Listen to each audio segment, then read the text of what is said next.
Next scene. Xanna was leaping over bushes, trees, stumps, dead children, and everything else in Duskwood to get away from those spiders. Running, not looking back, just running. Ditching, forgetting Dathium, just ditching. Xanna ducked under a low tree branch as she ran. I'm sure someone grabbed her head. Izzy looked back to see if the group was catching up. They were. Nope, think the sack of beef just decided to grab her again. Let me go, I gotta fight those spiders! Shut up! Yep, he grabbed her again. Xanna looked back over her shoulder. Thank goodness they decided to run. Look out! Izzy shouted. Xanna looked forward and hit her head on a low branch. Idiot. She watches enough horror movies to know not to look back while running, and yet she does it! Xanna! Oxel, Moxa, and Fanero shouted. Fanero began to run faster than everyone else and picked Xanna up. Come on, I know a shortcut to Elwyn Forest, he said quickly and went through some trees to his left. He's actually leading these guys to Stormwind? Edgar thought. He picked up Neuraxis, who had decided to run with the group. This is all your fault. Next scene. Fanero stopped in a nice and peaceful spot in Elwyn Forest. I think we lost them, he panted. Everyone turned around. They didn't see any spiders. They all sighed in relief. Cosmo walked over to Fanero, who was setting Xanna on the ground. Is she okay? Think so, but she's got a pretty nasty bump on her head, Fanero said as he lightly pushed aside some of Xanna's hair.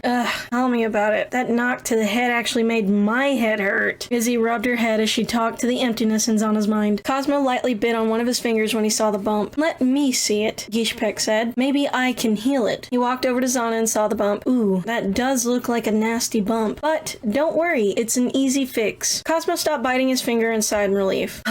Ishpek put his right hand on Xanna's forehead and began to heal the bump. It only took a couple of minutes. There, she's better. No, she's not. I still sense pain in her head, Sophie said, as he looked in the direction where she was standing. Is she talking about me? That's impossible because the bump is gone. Gishpek motioned his hand around Xanna's forehead. See? I know that she doesn't have a bump anymore, but there's something in her mind that is in pain. Izzy's eyes widened. Holy shit, how can she tell I'm here? That's a very good question. She backed away to a dark corner of Xanna's mind and tried to hide the pain in her head. I have no idea what you're talking about, Gishpek said and stood up. She's fine. Sophie made eye-to-eye contact with the troll. Fine, let her suffer. The two of them began to glare at each other. How about we just try to wake her up and see if she's okay? Moxa suggested. Sophie and Gishpek stopped glaring and walked away from each other. Sounds good to me, Cosmo said. He was about to shake her awake when his pink cell phone rang. He sighed, pulled it out of his pocket, and looked at it. Oh, muffins. He swore mentally. He opened up his cell phone and began to talk to the person on the other line. Hello? Cosmo, where are you? You're 13 hours late for work. It was your vacation week, not vacation week and 13 hours, Esteban yelled. Cosmo tried to think of something. He thought of playing sick and faked a cough. Sorry, Esteban, sir. I'm sick and couldn't come to work today. He faked another cough.